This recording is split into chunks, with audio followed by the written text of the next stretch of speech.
Halo semuanya, kali ini saya akan membawakan tentang leptospirosis, penyakit tikus yang mengintai manusia dan hewan. Sebelum kita memulai, perkenalkan nama saya Cindy Novianli dengan NIM 24095111128. Kita masuk ke latar belakang. Leptospirosis merupakan penyakit zoonosis yang disebabkan oleh bakteri Leptospira spp, yaitu bakteri berbentuk spiral atau spirocheta yang dapat hidup di lingkungan lembab. Penyakit ini menular dari hewan ke manusia, terutama melalui air, tanah, atau makanan yang terkontaminasi urin hewan yang terinfeksi, seperti tikus, anjing, sapi, dan babi.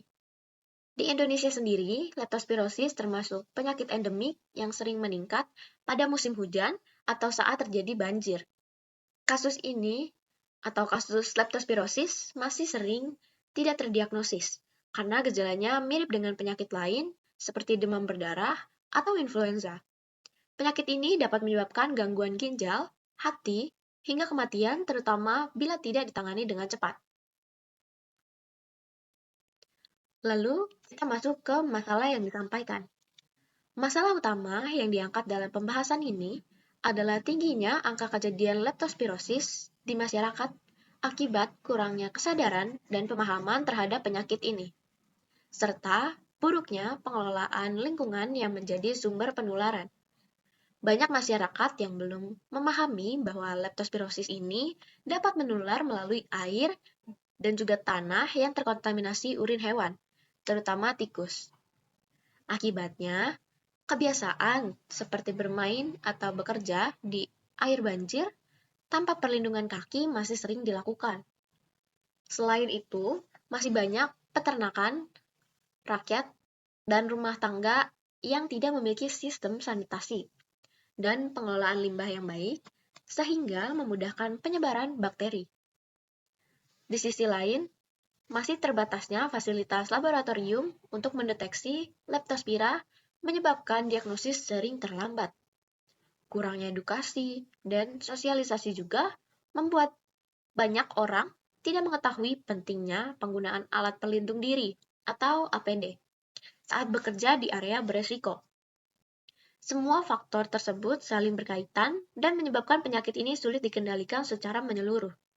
Seperti yang terlihat pada gambar ya, ini tuh terdapat tikus yang mengeluarkan urin lalu terkena kaki manusia yang berdarah sehingga terjadilah penyakit ini, leptospirosis. Baik, lanjut kita akan membahas leptospirosis disebabkan oleh bakteri Leptospira interrogans, salah satu spesies patogen dari genus Leptospira. Bakteri ini memiliki bentuk spiral halus dengan ujung yang melengkung seperti kait, serta kemampuan bergerak dengan cepat melalui jaringan tubuh inang. Setelah masuk melalui luka kecil pada manusia, pada kulit atau mukosa, mata, hidung, dan mulut. Bakteri menyebar ke seluruh tubuh melalui darah dan menetap di berbagai organ, terutama ginjal dan juga hati. Lalu kita masuk ke cara penularan. Gimana sih cara penularannya? Penularan dapat melalui dua jalur utama. Yang pertama, langsung, yaitu kontak dengan urin terinfeksi. Yang kedua, tidak langsung, yaitu melalui air, tanah, atau lumpur yang telah tercemar oleh urin tersebut. Baik, ini penjelasannya yang ketiga tuh, bakteri mampu menembus kulit yang lecet atau bahkan mukosa yang utuh bila berkontak langsung lama. Oleh sebab itu, masyarakat yang sering beraktivitas di area banjir, sawah, atau tempat kotor yang memiliki resiko tinggi tertular. Lalu kita masuk ke gejala klinis. Pada manusia, gejala awal biasanya meliputi demam tinggi, nyeri otot, terutama di betis, sakit kepala, mata merah, dan juga mual. Setelah beberapa hari, pasien dapat menunjukkan gejala berlanjut, berupa kulit menguning atau ikterus, gagal ginjal, dan pendarahan. Kombinasi gejala berat ini dikenal sebagai sindrom Weil, yang bisa menyebabkan kematian jika tidak ditangani secara serius atau tidak segera ditangani. Pada hewan, leptospirosis dapat menimbulkan gejala seperti demam, penurunan nafsu makan, keguguran, penurunan produksi susu, dan ikterus. Banyak hewan yang menjadi carrier tanpa menunjukkan tanda-tanda sakit, namun tetap mengeluarkan bakteri melalui urin dan menjadi sumber infeksi bagi lingkungan. Lalu kita akan masuk ke diagnosis. Penegakan diagnosis leptospirosis memerlukan pemeriksaan klinis dan laboratorium. Pemeriksaan serologis seperti mikroskopik agglutinin test, merupakan standar emas, sedangkan ELISA dan PCR sering digunakan karena hasilnya lebih cepat dan sensitif. Namun, di banyak daerah endemik, ketersediaan fasilitas laboratorium ini masih terbatas, sehingga diagnosis sering hanya berdasarkan gejala klinis dan riwayat paparan. Lalu kita masuk ke upaya pencegahan dan pengendalian. Upaya pengendalian leptospirosis harus dilakukan secara terpadu dan berkelanjutan dengan melibatkan berbagai sektor. Pendekatan One Health yang mengintegrasikan kesehatan manusia, hewan, dan lingkungan sangat relevan untuk mengendalikan penyakit ini.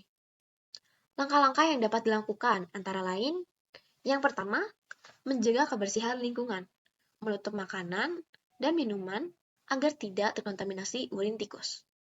Yang kedua, mengendalikan populasi tikus melalui perangkap, racun tikus, dan pengelolaan sampah yang baik. Menggunakan alat perlindungan diri seperti sepatu bot dan sarung tangan saat bekerja di area lembab atau banjir. Yang keempat, melakukan vaksinasi kepada hewan ternak dan hewan peliharaan, seperti anjing, untuk mencegah penularan. Yang terakhir, atau yang kelima, memberikan edukasi masyarakat secara rutin melalui kampanye kesehatan tentang bahaya dan pencegahan leptospirosis. Selanjutnya, kesimpulan. Leptospirosis merupakan penyakit zoonosis yang disebabkan oleh bakteri Leptospira interrogans dan masih menjadi ancaman kesehatan masyarakat di Indonesia. Penyakit ini dapat menular melalui tanah, air, atau makanan yang terkontaminasi urin hewan yang terinfeksi, terutama tikus. Faktor utama yang menyebabkan tingginya kasus leptospirosis adalah kebersihan lingkungan yang buruk, kurangnya kesadaran masyarakat terhadap bahaya penyakit, dan terbatasnya fasilitas kesehatan untuk diagnosis. Gejala leptospirosis sering menyerupai penyakit lain, sehingga diperlukan kewaspadaan tinggi dari tenaga kesehatan dan masyarakat. Pengendalian penyakit ini harus dilakukan melalui pendekatan lintas sektor dengan prinsip One Health, yaitu menggabungkan aspek kesehatan manusia, hewan, dan lingkungan. Pencegahan tetap menjadi langkah terbaik karena infeksi berat dapat menyebabkan kerusakan organ vital dan berujung pada kematian. Lalu, kita masuk ke saran. Untuk menekan angka kejadian leptospirosis, diperlukan langkah nyata dan berkelanjutan. Pemerintah bersama masyarakat harus meningkatkan kesadaran akan pentingnya menjaga kebersihan lingkungan serta melakukan pengendalian populasi tikus secara rutin. Program edukasi masyarakat perlu diperluas melalui sekolah, kampus, dan media sosial agar informasi mengenai pencegahan leptospirosis dapat menjangkau seluruh lapisan masyarakat. Peternak dianjurkan untuk melakukan vaksinasi rutin kepada hewan dan menjaga kebersihan kandang agar tidak menjadi sumber penularan. Tenaga kesehatan dan dokter hewan juga diharapkan aktif memberikan penyuluhan tentang bahaya leptospirosis dan langkah-langkah pencegahannya. Dengan kerjasama seluruh pihak, diharapkan angka kasus leptospirosis dapat ditekan dan masyarakat dapat hidup lebih sehat di lingkungan yang bersih dan bebas penyakit zoonosis. Baik, mungkin cukup sekian presentasi dari saya mengenai leptospirosis dan kasus-kasusnya, cara pencegahannya, dan juga pembahasannya yang lain. Mungkin cukup sekian dari saya. Kurang lebihnya mohon maaf. Sampai jumpa di video berikutnya jikalau ada. Baik, terima kasih. Bye-bye.